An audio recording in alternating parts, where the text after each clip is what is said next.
تو میں نے سوچا کہ پہلے میں عمل کرنے والا بن جاؤں، تو اس لیے میں نے کہا 3 دن وقت لیا تاکہ میں پہلے گھوڑ چھوڑ دوں، زیادہ کھانا ختم کروں، اس لیے کہ زیادہ کھانا مضر ہے۔ پھر اس کے بعد جب میں خود عامل بن گیا پھر میں نے دعوت دی، اور جب کوئی عامل بننے کے بعد دعوت دے اس دعوت کا اثر ہوتا ہے۔ تو اسی لیے کہا گیا ہے کہ سب سے پہلے داعی کو چاہیے کہ وہ اپنی ذات پر عمل کرے۔ ہم حیا کے بارے میں کہتے ہیں، خود کو باحیا ہونا پڑے گا۔ ہم صداقت کے بارے میں کہہ رہے ہیں، خود کو صادق ہونا پڑے گا۔ ہم خشیت کے بارے میں کہہ رہے ہیں، خود کو خاشع ہونا پڑے گا۔ ہم صبر کے بارے میں کہہ رہے ہیں، خود کو صابر ہونا پڑے گا۔ ہم نماز کے بارے میں کہہ رہے ہیں، خود کو نمازی بننا پڑے گا۔ ہم خدمت کے بارے میں کہہ رہے ہیں، خود کو خادم بننا پڑے گا۔ ہم اخلاق کے بارے میں کہہ رہے ہیں، خود کو خلیق بننا پڑے گا۔ ہم سخاوت کے بارے میں کہہ رہے ہیں، خود کو سخی بننا ہوگا۔ ہم توحید کے بارے میں کہہ رہے ہیں اور خود کو موحد ہونا ہوگا۔ اسی لیے جب توحید کے لیے حضرت موسیٰ علیہ السلام کو بھیجا گیا تو سب سے پہلے موسیٰ علیہ السلام نے فرمایا کہ اے اللہ میرے سینے کے اندر حوصلہ پیدا فرما، رب اشرح لی صدری۔ میں پہلے توحید کے سلسلے میں پکا ہو جاؤں۔ پکا کے معنی کیا؟ میرے سینے مطمئن ہو جائے، شرح صدر ہو جائے، حوصلہ بڑھ جائے توحید کے بارے میں۔ اس کی توفیق تو مجھے دے دے، چنانچہ اللہ تعالیٰ نے دی تھی۔ اسی طرح ہم داعی ہیں، جیسے کہ میں نے سورہ یاسین کے سلسلے میں بتایا، روزانہ اللہ نے ہمیں داعی بنانے کے لیے، ایک یاد دہانی کے لیے نبی اکرم صلی اللہ علیہ وسلم کے ذریعے سے سورہ یاسین روزانہ پڑھنے کا حکم دیا۔ اللہ کے رسول نے ترغیب دی کہ سورہ یاسین پڑھا کرو، صبح پڑھو گے شام تک کے کام اللہ آسان کرے گا، شام پڑھو گے صبح تک کے کام اللہ آسان کرے گا۔ تو یاسین شریف پڑھنے کا جو حکم دیا گیا وہ کیوں؟ فرماتے ہیں وہ اس لیے تاکہ ہمارے اندر یہ بات پیدا ہو کہ یاسین شریف پڑھنے سے ایک اعتبار سے آدمی کے اندر ذمہ داری بڑھتی ہے۔ یاسین والقرآن الحکیم انک لمن المرسلین، انک لمن المرسلین، تو اللہ کا مرسل ہے، تو اللہ کے دین کا داعی ہے، تو اللہ کے دین کو پہنچانے کا ذمہ دار ہے، تو اللہ کے دین کو پہنچانے کا تو ایک اللہ نے تجھے آئیڈیل بنایا، نمونہ بنایا، رہبر بنایا، رہنما بنایا، تو اللہ کے دین کو پہنچانے کا اپنے اندر جذبہ پیدا کر، اور وہ تمام پیغامات جن کو اللہ نے پہنچانے کے لیے کہا ہے وہ تمام پیغامات پہنچانے کے ارادے کے ساتھ تو اپنے جگہ سے نکل، انک لمن المرسلین، یہ بات کہی گئی۔ تو اب صحابہ پڑھتے تھے، جس میدان میں نکلتے تھے اس میدان کے داعی ہو جاتے تھے۔ کاشتکار میں نکلا تو کاشتکاری کے داعی، اور تجارت میں نکلے تو تاجروں کے لیے داعی، ملازمت میں نکلے تو ملازموں کے لیے داعی، اور مزدوری میں نکلے تو مزدوروں کے لیے داعی۔ تو جس کام کے لیے صحابہ کرام نکلتے تھے اس کام کے داعی بن جاتے تھے۔ یعنی مزدور ہو تو ایسا، کاشتکار ہو تو ایسا، ملازم ہو تو ایسا، خادم ہو تو ایسا، تاجر ہو تو ایسا، یہ بات سکھاتے تھے اپنے عمل سے۔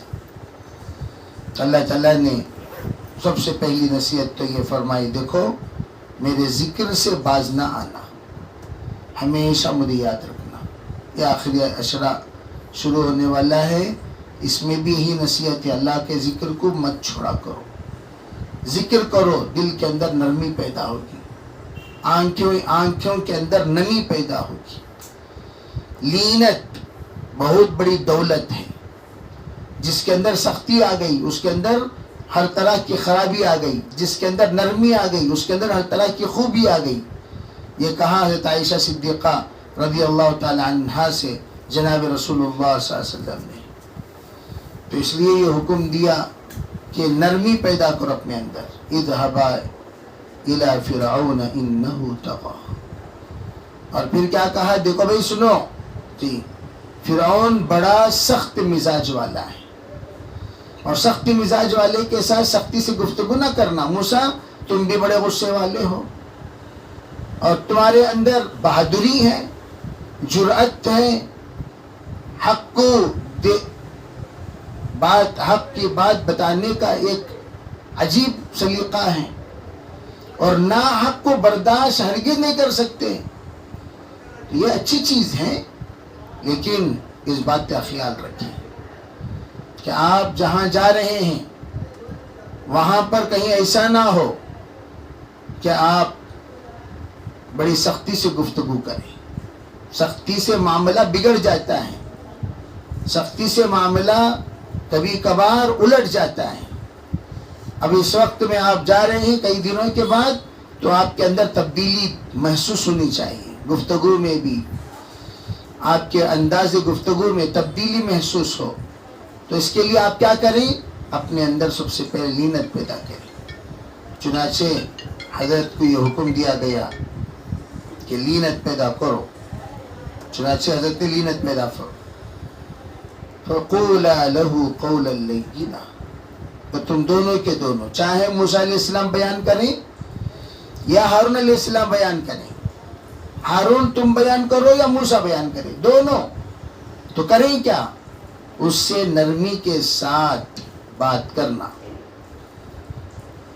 اس سے فائدہ کیا ہوگا؟ لَعَلَّهُ يَتَذَكَّرُ أَوْ يَخْشَى. لَعَلَّهُ يَتَذَكَّرُ أَوْ يَخْشَى. فرمانے لگے شاید وہ برغبت نصیحت قبول کر لے یا عذاب الہی سے ڈر جائے، اللہ کا عذاب سے ڈر جائے اور نصیحت قبول کر لے. ہو سکتا ہے.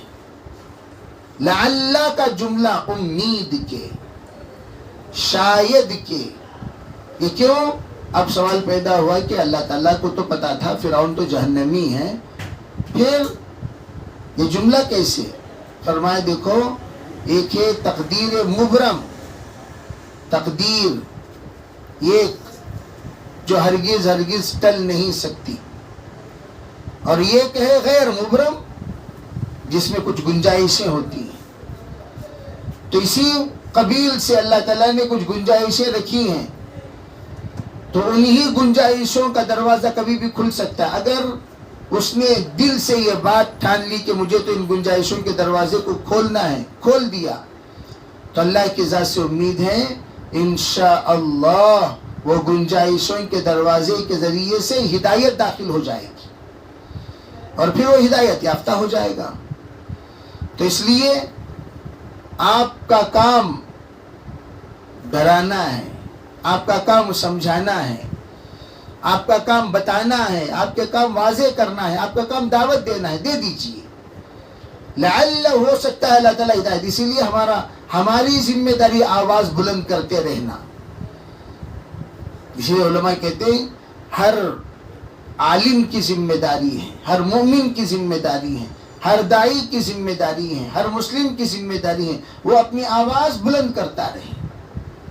اپنی آواز بلند کرتے کرتے کرتے ایک نہ ایک دن، جیسے مؤذن کو کہا جاتا ہے مؤذن اذان دیتا رہے، مؤذن اذان کو نہ چھوڑے، دیتے رہیں. حضرت ابراہیم علیہ السلام نے اذان دی تو اللہ تعالیٰ سے پوچھا یا اللہ میری اذان، اور پوری دنیا ارے میری اذان کہاں؟ دینا آپ کا کام ہے، پہنچانا ہماری ذمہ داری ہے. عالم ارواح تک اللہ نے حضرت ابراہیم کی اذان پہنچا دی، تا قیامت پہنچا دی. جنہوں نے بھی حضرت ابراہیم کے اذان پر لبیک کہا ضرور حج پہ حاضر ہوں گے. اللہ کی طرف سے ایک سنت طے ہو گئی. تو یہ اذان دینا ہمارا کام، آواز بلند کرنا. وما علینا الا البلاغ المبین، آواز بلند کرنا ہمارا کام ہے، سمجھانے کی مجلس لگانا ہمارا کام ہے، دعوت دینا ہمارا کام ہے، لوگوں کو بلانا ہمارا کام ہے،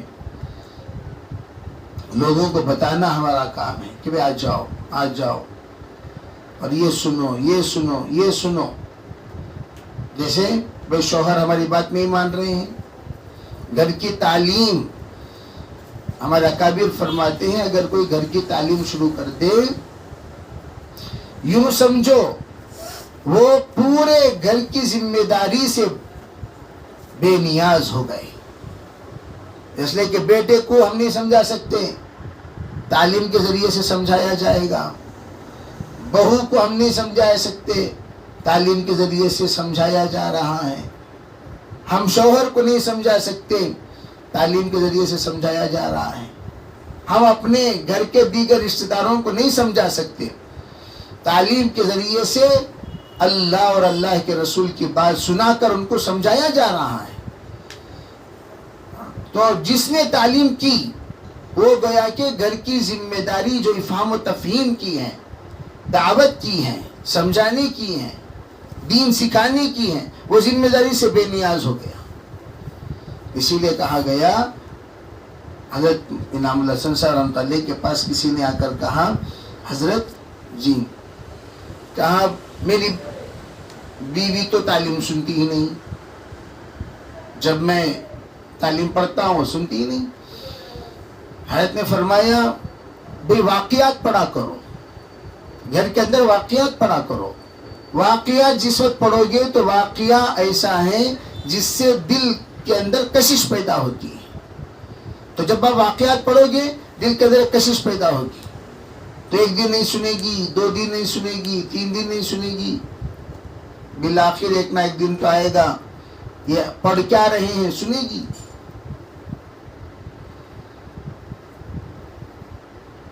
تو سنے گی تو اللہ کی طرف سے ہدایت کا دروازہ اس کے مقدر میں ہے تو ضرور کھلے گا، اور وہ ہدایت یافتہ بنے گی. تو سنانا آپ کا کام ہے، آپ سنانے کا کام سنا دیجیے، بتانے کا کام بتا دیجیے، سمجھانے کا کام سمجھا دیجیے. آپ اپنے کام میں کسی طرح کی کوتاہی مت کیجیے. سنانا ہے سنا دیجیے. اور آپ نے جب سنا دیا، یہ امید رکھیے انشاءاللہ آپ نے جو سنایا آج نہیں تو کل وہ بیج رنگ لائے گی، ضرور وہ باتیں رنگ لائیں گی. آج نہیں تو کل وہ پودا اگے گا، چاہے دیر سے ہی کیوں نہ ہو، نا امید نہ ہو، ضرور وہ پودا اگے گا. تو چنانچہ اللہ تعالیٰ نے کتنے ایسے یورپ ممالک میں تعلیم پڑھتے پڑھتے خواتین دیندار بن گئی.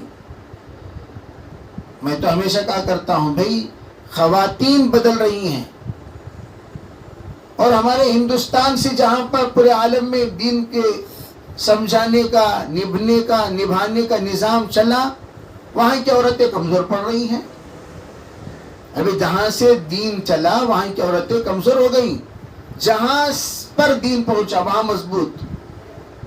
یہ ایسا ہی ہو گیا جیسے آپ نے فرمایا، آپ نے یہ فرمایا تھا کہ رب مبلغ او عام سامع، بہت سارے تبلیغ کی بات سننے والے یہ زیادہ حفاظت کرنے والے ہو جائیں گے جو براہ راست اکابر سے تبلیغ کا یا دعوت کی بات یا حدیث سنی. ڈائریکٹ سننے والوں سے جن کے پاس لے جا کر پہنچایا گیا، حالانکہ وہ انڈائریکٹ سن رہے ہیں، وہ لوگ زیادہ قوی ہو جائیں گے. یہ ہوگا معاملہ. اس لیے کہا گیا کہ ہمارا کام سنا دینا ہے، سنانا ہمارا کام. دوسری بات، ہارون رشید علیہ الرحمہ کے پاس کوئی ایک صاحب آئے اور عالم دین، اور انہوں نے بڑی سختی سے گفتگو کی. تو ہارون رشید نے فرمایا بھائی جناب مولانا صاحب جی سنیے، مجھ سے بدتر کے پاس آپ سے بہتر کو اللہ نے جب بھیجا تو کیا کہا؟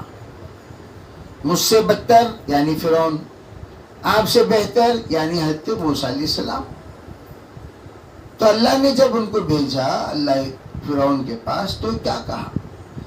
فرمایا فقولا له قولا لینا لعلہ یتذکر او یخشی. اور آپ اس کو اچھی طرح جانتے ہیں اور پھر سختی سے گفتگو کرتے ہیں. کیا بات ہے؟ تو علماء فرماتے ہیں یہی اصل چیز ہے کہ آدمی اپنے حیات کے اندر لینت پیدا کرے. اور لینت کے معنی یہ کہ ہمیشہ نرم رہنا نہیں. جہاں حضور بشیر ہیں وہاں نذیر بھی ہیں. نرم گرم دونوں ہونا چاہیے. نرم بھی ہو اور گرم بھی ہو.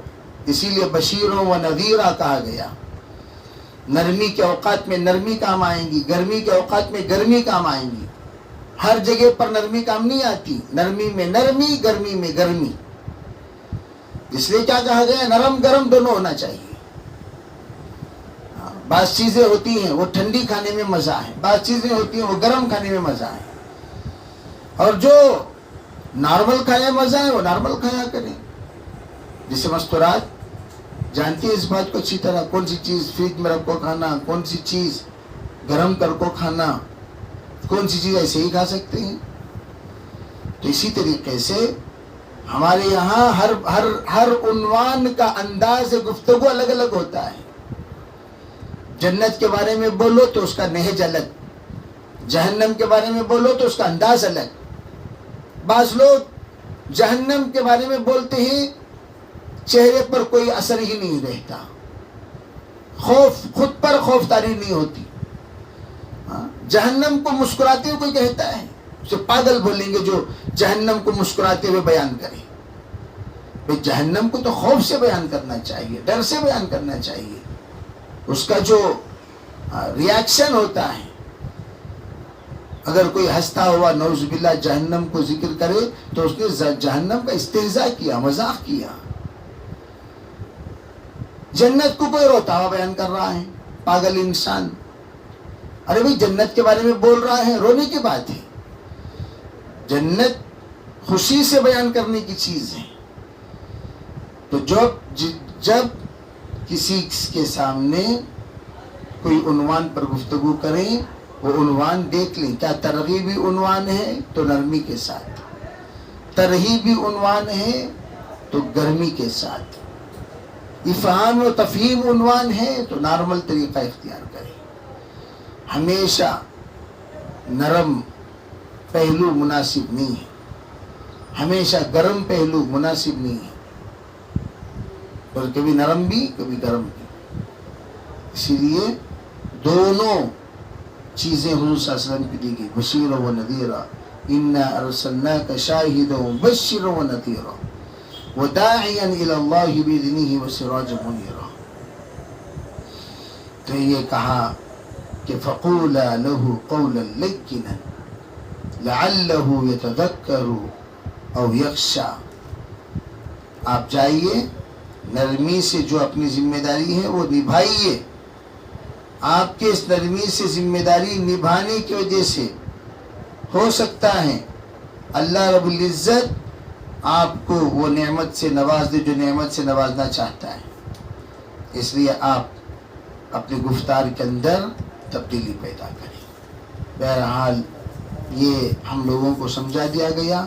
ہم لوگ اگر گھر میں بھی رہیں تو ایسے موقع پر اپنے بچوں کو سمجھانے کا, ہر ہمیشہ بچوں کو سمجھانے کے لیے گرمی کا طریقہ اختیار کرنا اچھی چیز نہیں. کبھی نرمی کبھی گرمی, یہ دونوں ہونی چاہیے. نرم بھی ہو اور گرم بھی ہو. کبھی اعتدال کا طریقہ اختیار کریں. تو بچوں کا طریقہ بھی یہی, یہ ایسا کہ نہیں کہ لوگ کیا سمجھتے ہیں دائی کے معنی باہر نکل کر جو دین کی بات کہی جاتی ہے اسی کو دائی کہتے ہیں. ارے بھائی گھر کے اندر بھی جو دین کی بات کہی جائے گی وہ بھی تو دعوت ہے. بلکہ حضور صلی اللہ علیہ وسلم کو سب سے پہلے جو حکم دیا گیا وہ کیا ہے؟ انذر عشیرتک الاقربین. کہ آپ سب سے پہلے اپنے گھر کے افراد کو سمجھائیے. تو انذر عشیرتک الاقربین یہ کہا گیا. تو ہم لوگ بھی دعوت میں سب سے پہلے اپنے گھر سے شروع کریں. دعوت اپنے گھر سے شروع کریں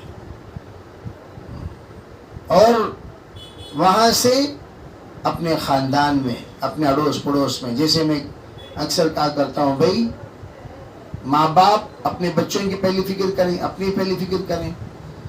جب بن گیا الحمدللہ گھر تو ماں اپنے بھائیوں کے بارے میں، والدین کے بارے میں سوچے، باپ اپنے والدین کے بارے میں، بھائیوں کے بارے میں سوچے.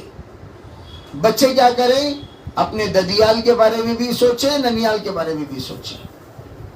یہ بچوں کی ذمہ داری ہے، ددیال کے بارے میں بھی سوچنا، ننیال کے بارے میں بھی سوچنا. اس لیے کہ دونوں باپ کے اعتبار سے ددیال ہے، ماں کے اعتبار سے ننیال ہے. ماں باپ بچوں کو پہلے پڑھا کر ان کو جب قابل بنا دے، ان سے کہیں بیٹا ننیال کی ذرا فکر کرو، بیٹا ددیال کی ذرا فکر کرو. اس لیے ہم لوگوں کے اندر ایک مزاج بننا چاہیے کہ پوری دنیا کو تو ہم بیان سناتے ہیں، گھر کو نہیں سناتے، گھر کو نہیں سناتے. تو گھر یہ سب سے پہلا مخاطب ہے ہمارا. تو ہم لوگ اس بات کا نظام بنائیں کہ ہمارے گھر کے اندر ہمارا مذاکرہ ہو، ہمارا بیان ہو، دین کی باتوں کا افہام و تفہیم ہو، سمجھنا سمجھانا ہو. یہ ذمہ داری بتائی ترتیب کے ساتھ، انذر عشیرتک الاقربین. جب اس سے فارغ ہو جائیں، اب آگے اہل قرآن کے سلسلے میں سوچو. اہل قرآن کے بارے میں یہ ترتیب ہے دعوت دینے کی. اہل قرآن کے سلسلے میں سوچو. اب اہل قرآن سے بھی ماشاءاللہ فارغ ہو گئے، آگے اس کے اقرب اپنی استعداد کے اعتبار سے دور جا کر اپنے بات کو، پیغام کو پہنچاؤ. اللہ تعالی ہمیں شریعت کو سمجھنے اور سمجھانے کی توفیق عطا فرمائے. انشاءاللہ آج تفسیر کا جو روبرو جو تفسیر ہو رہی ہے اس کا آخری دن ہے. اس کے بعد مکسلر کے ذریعے سے اور آن لائن کے ذریعے سے تفسیر جاری رہے گی. تفسیر بند تو نہیں ہوگی، انشاءاللہ جاری رہے گی. کل سے ہم لوگ بھی اعتکاف میں بیٹھ رہے ہیں، بہت سارے آپ میں سے اعتکاف میں بیٹھ رہے ہیں، تو جس کی وجہ سے حاضری آپ کے لیے ممکن نہیں ہے، اور ہم تو اعتکاف میں رہیں گے. تو اس لیے یہ سوچا ہے کہ اعتکاف میں رہتے ہوئے معتکفین میں جو وہاں گفتگو ہوتی ہے، جو وہاں ترتیب بنتی ہیں، وہ بھی آپ حضرات کو ایک انشاءاللہ لنک بھیج دیا کروں گا. ہمارے دوست و احباب آپ کو لنک بھیج دیں گے. آپ اپنے اپنے نمبرات ضرور دے کر جائیں، اور اس نمبرات پر لنک آ جائے گا. وہ لنک میں آپ کو ہر طرح کے مذاکرے انشاءاللہ رمضان مبارک کے سلسلے میں جو ضروری باتیں ہیں، آخری عشرے کے بارے میں، تربیت کے بارے میں، وہ تمام باتیں انشاءاللہ روزانہ یہی وقت میں 11 بجے سے 12 سوا 12 بجے تک ہوتے رہیں گے. اگر کسی کے مسائل ہیں وہ واٹس ایپ کے ذریعے سے بھی سوالات بھیج دیے تو انشاءاللہ اسے آن لائن جواب بھی دے دیا جائے گا. اور دوسری بات یہ ہے کہ ظہر کے بعد، ہر دن ظہر کے بعد علماء کرام کی تربیتی بیانات ہوں گے، وہ بھی سماعت فرمائیں. انشاءاللہ 11 سے تو وہ بھی بیانات ہوں گے. اس میں تفسیر بھی ہوگی، فہم و تفہیم ہوگا، کسی ایک عنوان پر قرآن نے جو بیان کیا اس پر کلام ہوگا، اور جو بات ہوگی انشاءاللہ وہ اصلاحی بات ہوگی ظہر کے بعد. پھر اسی طرح عصر کی نماز کے بعد دعائے حزب العظم ہے. دعائے حزب العظم عصر کے فوراً بعد جو بھی اعتکاف میں ہو یا گھر میں ہو وہ آن کر لیں. انشاءاللہ ان کو دعائے حزب العظم، پھر درود شریف کا بیان، ذکر کی فضیلت، اس کے بارے میں کچھ گفتگو ہوگی. پھر تراویح کے بعد سنتوں کا مذاکرہ ہوگا.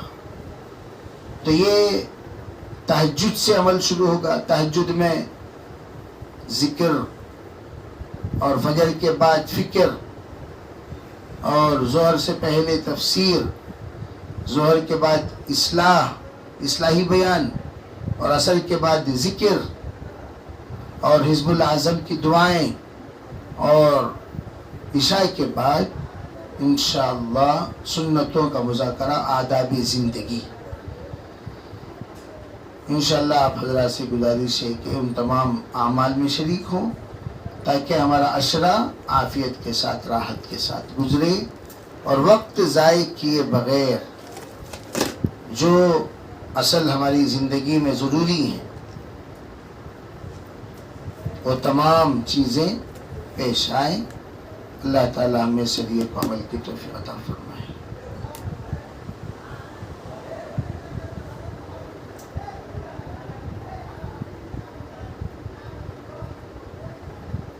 سوالات آئے ہیں.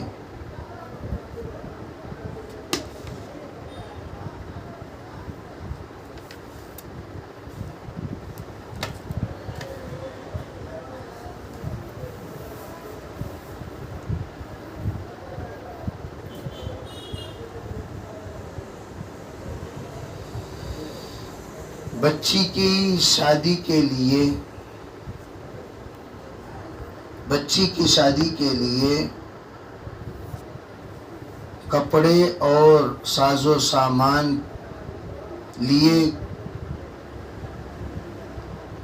تو کیا اس پر زکوٰۃ ہے؟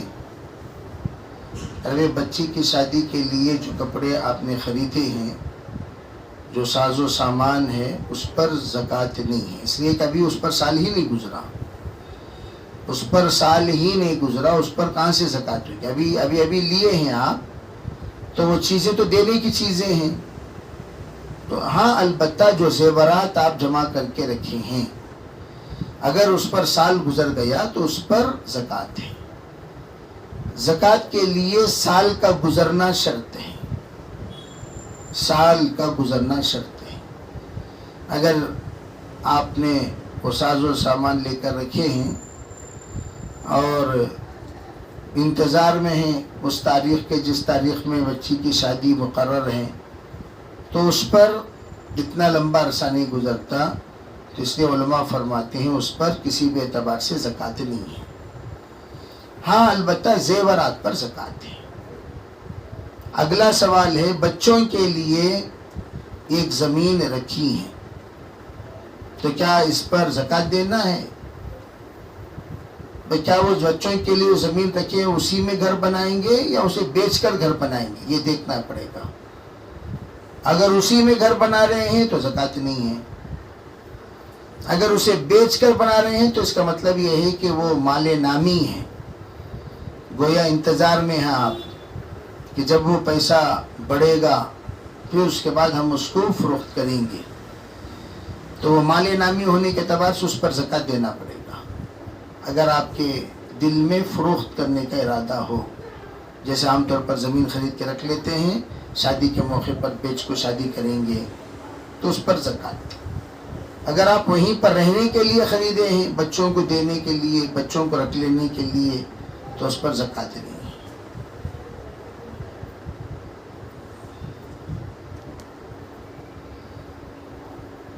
آگے کے سوال ہے شوال کے 6 روزہ پورے مہینے میں رہ سکتے ہیں؟ یہ ایک ساتھ ہی رکھنا یا الگ الگ رکھ سکتے ہیں؟ شوال کے 6 روزے پورا مہینہ رکھ سکتے ہیں، الگ الگ بھی رکھ سکتے ہیں. شوال کے 6 روزے پورا مہینہ بھی رکھ سکتے ہیں اور الگ الگ بھی رکھ سکتے ہیں. ایک ساتھ رکھنا چاہے تو بھی رکھ سکتے ہیں، الگ الگ رکھنا چاہے تو بھی رکھ سکتے ہیں. ضروری نہیں ہے ایک ساتھ رکھنا، کوئی ضروری نہیں، الگ الگ بھی رکھ سکتے ہیں. پورا مہینہ آپ کو وہ روزہ رکھنے کی اجازت ہے، تو آپ رکھ سکتے ہیں. لیکن رمضان جیسے ہی ختم ہو جائے عید کے بعد فوراً رکھ لینے کے بعض علماء کہتے ہیں، تاکہ آپ کا معدہ اور آپ کا بدن رمضان المبارک کے روزوں کا عادی ہو چکا ہے. جب عادی ہو چکا تو زیادہ آپ کو عادی بنانے میں وقت نہیں لگے گا، اس لیے کہ رمضان درمیان عید کا دن آ گیا، 1-2 دن آپ عید کے منا لیں، عید کے لیے عیدی ملاقات کے لیے آپ رکھ لیں، پھر اس کے بعد اپنا روزہ شروع کر دیں تاکہ آپ کا روزہ جلدی مکمل ہو جائے. اگلا سوال ہے سنت اعتکاف میں جب چاند نظر آئے تو فوراً اٹھنا ہے یا صبح کو باہر آنا ہے. نہیں بھئی چاند نظر آ گیا عید کا چاند تو آپ کا اعتکاف بھی ختم ہو گیا.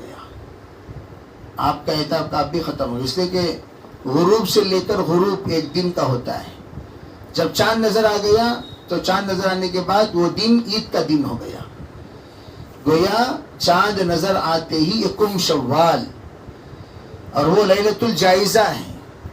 اور لیلۃ الجائزہ میں آپ کو اعتکاف میں بیٹھنے کا پابند نہیں ہے.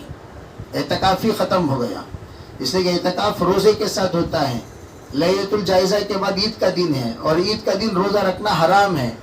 تو اس لیے علماء فرماتے ہیں جو ہی چاند دیکھے آپ کا اعتکاف ختم ہو گیا. تو اعتکاف جب ختم ہو گیا تو آپ فوراً دعا وغیرہ سے فارغ ہو کر آپ اعتکاف سے نکل جائیں.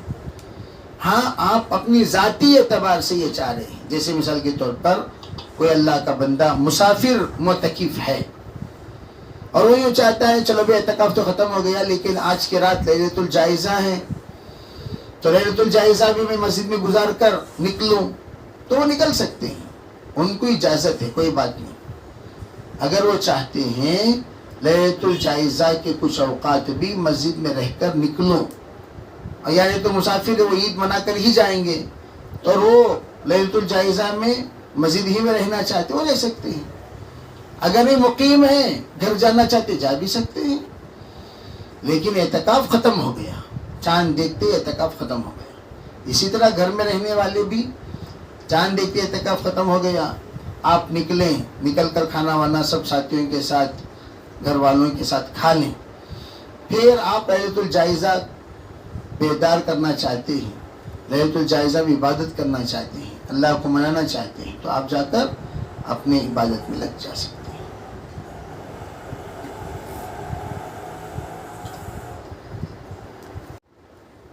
سیکنڈ، امی کو فطرہ دے سکتے ہیں، ابا کا انتقال ہو چکا ہے.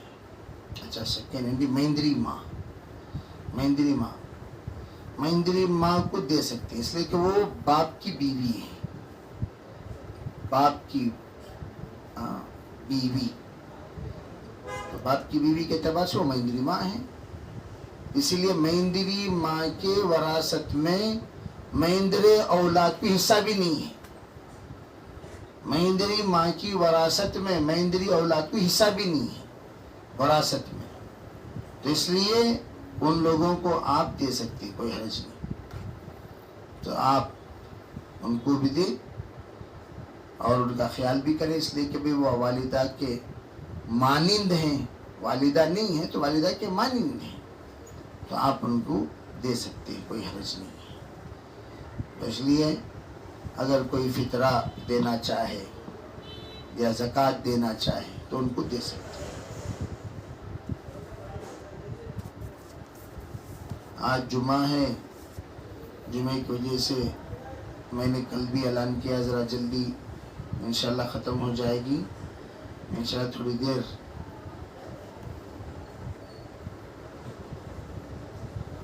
پندرہ 20 منٹ اعتکاف کی اور دیگر جو ضروری باتیں اس سلسلے میں بات ہوگی، پھر دعا ہو جائے گی.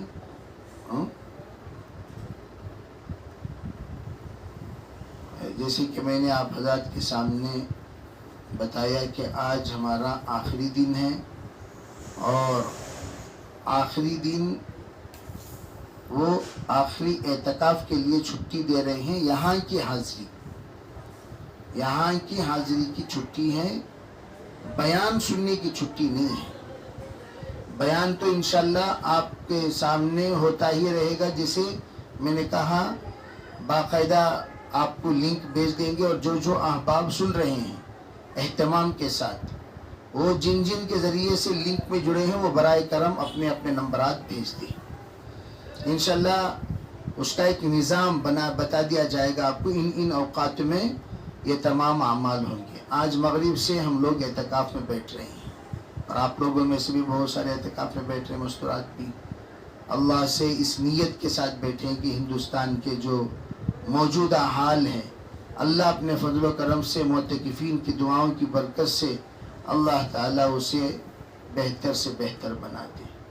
اس لیے سب سے پہلے اس مرتبہ زیادہ سے زیادہ اعتکاف میں بیٹھنے کی ساتھیوں کو ترغیب دی گئی ہے تاکہ فتنہ کا سد پاب ہو. اور دوسری بات یہ ہے کہ ایک دعا جو حاجی امداد اللہ صاحب مہاجر مکی رحمۃ اللہ علیہ نے اپنے مریدین کو فتنے کے موقع پر سمجھایا کرتے تھے، بتایا کرتے تھے، وہ دعا بھی سن لیں. اول و آخر 3 مرتبہ درود ابراہیم پڑھیں. فتنے کے یہ دعا حقیقت میں فتنے کے سد باب کے لیے ہے. جب بھی زمانے میں فتنہ ابھرے تو ایسے موقع پر ہمارے اکابرین نے اس دعا کے ذریعے سے اس فتنے کو دبایا، اور اللہ کے فضل و کرم سے اللہ تعالیٰ فتنے سے امان بھی دے دیتا ہے. اس لیے حاجی امداد اللہ صاحب مہاجر مکی رحمۃ اللہ علیہ کی یہ دعا مشہور دعا ہے. حضرت تھانوی نے بھی، حضرت رشید احمد صاحب گنگوہی علیہ الرحمہ نے بھی اس دعاؤں کا اہتمام کیا کرتے تھے. ہمارے مشائخ یہ دعا کا اہتمام کرتے ہیں. تو وہ دعا اول و آخر 11 مرتبہ درود شریف پڑھے. اول و آخر اگر 11 مرتبہ پڑھ لے بہت اچھا، نہیں تو 3 بار پڑھ لیں کافی ہے. اللہم صلی علی محمد وعلی آل محمد کما صلیت علی ابراہیم وعلی آل ابراہیم انک حمید مجید. یہ دعا پڑھنے کا وقت فجر کے بعد اور مغرب کے بعد.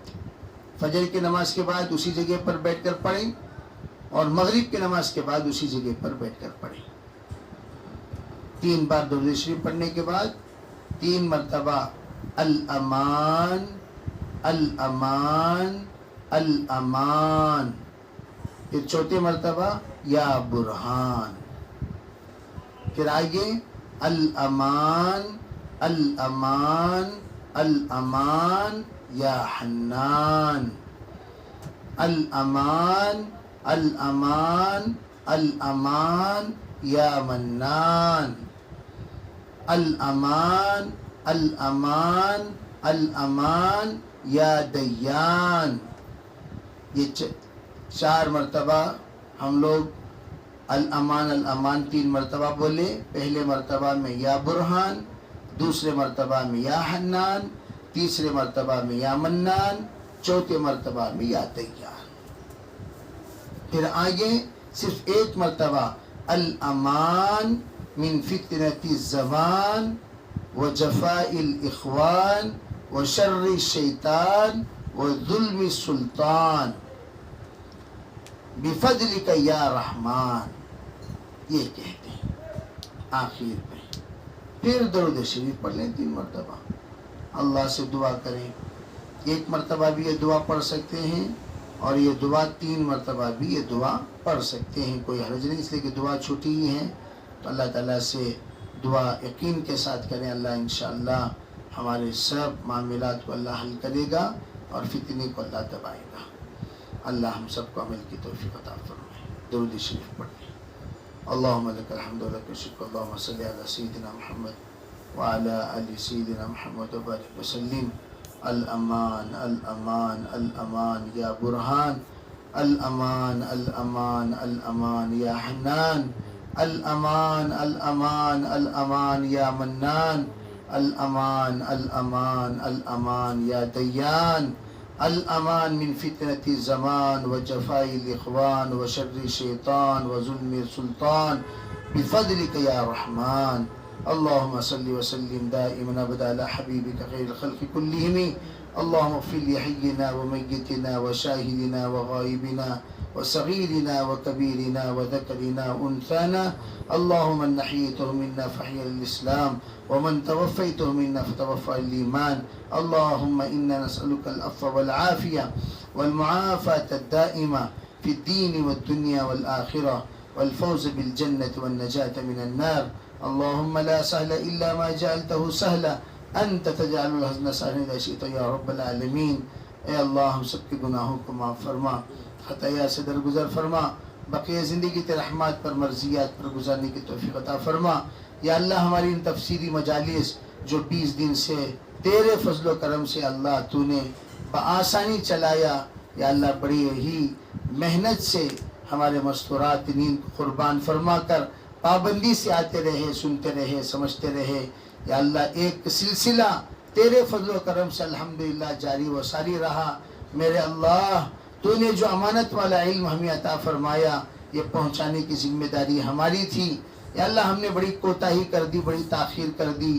یا اللہ ہماری بہنوں نے آ کر تیرے دین کی بات کو, تیرے کلام کی تفسیر کو بڑے ہی اطمینان کے ساتھ سنا, بڑے ہی جذبات کا اظہار فرمایا. یا اللہ سن بھی رہے ہیں, انشاءاللہ سنتے بھی رہیں گے. یا اللہ اس سلسلے کو تا قیامت جاری و ساری فرما. یا اللہ رمضان مبارک کے بعد یا اللہ ہمارا یہ سلسلہ جاری و ساری رہے, ایسے فیصلے فرما. یا اللہ کسی بھی طرح کے سستی نہ آنے پائے. یا اللہ ایسے فیصلے فرما. اے اللہ ہماری زندگی کو دین سیکھنے میں, سکھانے میں, سمجھنے میں, سمجھانے میں, تجھے راضی کرنے والے اعمال میں گزار کر دنیا سے جانے کی توفیق عطا فرما. یا اللہ دنیا کے پیچھے پڑھنے سے, دنیا کے پیچھے مرنے سے, دنیا کے پیچھے کٹنے سے, دنیا کے پیچھے پٹنے سے پوری حفاظت فرما. یا اللہ حالات کو حل فرما. یا اللہ حالات کو حل فرما. یا اللہ حالات کو حل فرما. جب تو حل کرنے پہ آ جائے تو کن فیکون کا مالک ہے, سلوٹوں میں حالات کو حل کر دیتا ہے. یا اللہ حالات کو حل فرما. رحم کا, کرم کا, عفو کا, درگزر کا, یسر کا, سہولت کا معاملہ فرما. یا اللہ جو کچھ دعائیں اب تک مانگی گئی ہیں, مانگی جائیں گی, یا اللہ اپنے فضل سے ان تمام کو قبول فرما. یا اللہ ہمارے اعتکاف کو بھی قبول فرما, ہمارے اس اقدام کو قبول فرما. ایک بھی لمحہ ضائع ہوئے بغیر جو ہم نے نظام بنایا اس نظام میں تیری تائید شامل حال فرما. یا اللہ اس اعتکاف کو سبب بنا کر پورے عالمی فتنے کا خاتمہ فرما, عالمی فتنے کا خاتمہ فرما, عالمی فتنے کا خاتمہ فرما, خصوصاً ہندوستان کے فتنے کا خاتمہ فرما. یا اللہ کرناٹک کے فتنے کا خاتمہ فرما, بنگلور کے فتنے کا خاتمہ فرما. یا اللہ تو داتا ہے, بن مانگے دیتا ہے. یا اللہ تمام علاقوں میں جتنے مسلمان پریشان ہیں سب مسلمانوں کی جائز مرادوں کو پورا فرما. یا اللہ ہمارے بہنوں کی عزت و آبروئی کی حفاظت فرما, ہمارے بہنوں کی عزت و آبروئی کی حفاظت فرما. یا اللہ تمام مسلمان مردوں کے اندر یا اللہ قوت حیدری پیدا فرما, حکمت عمری پیدا فرما. یا اللہ حضرت صدیق اکبر کی صلاحیت پیدا فرما.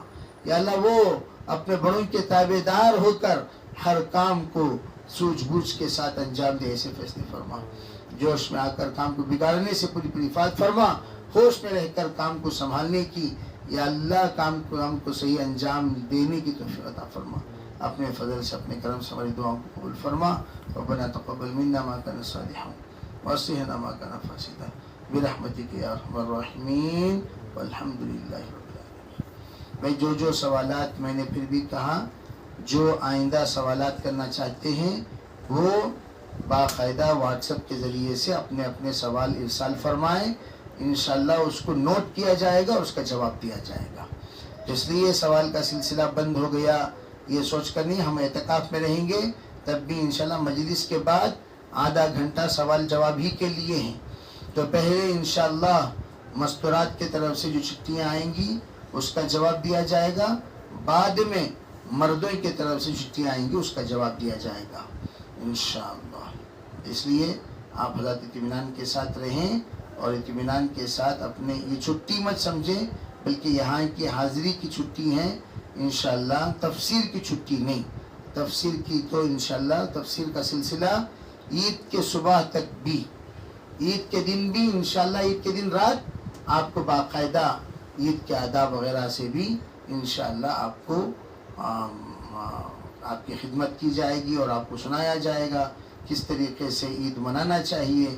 انشاءاللہ اس وقت بھی آپ ہمارے ساتھ جڑے رہیں, بلکہ عید کا دن کا بیان بھی آپ کو سنائی دے گی انشاءاللہ.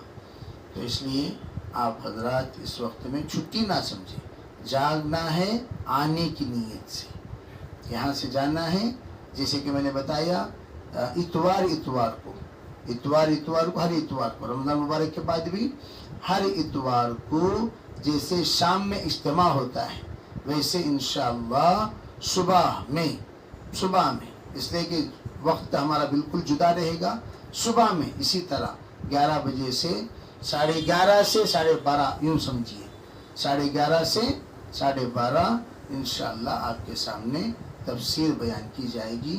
اللہ تعالی ہمیں سب کو عمل کی توفیق عطا فرمائے۔ اور جو بہنیں اب تک ماشاءاللہ ان کے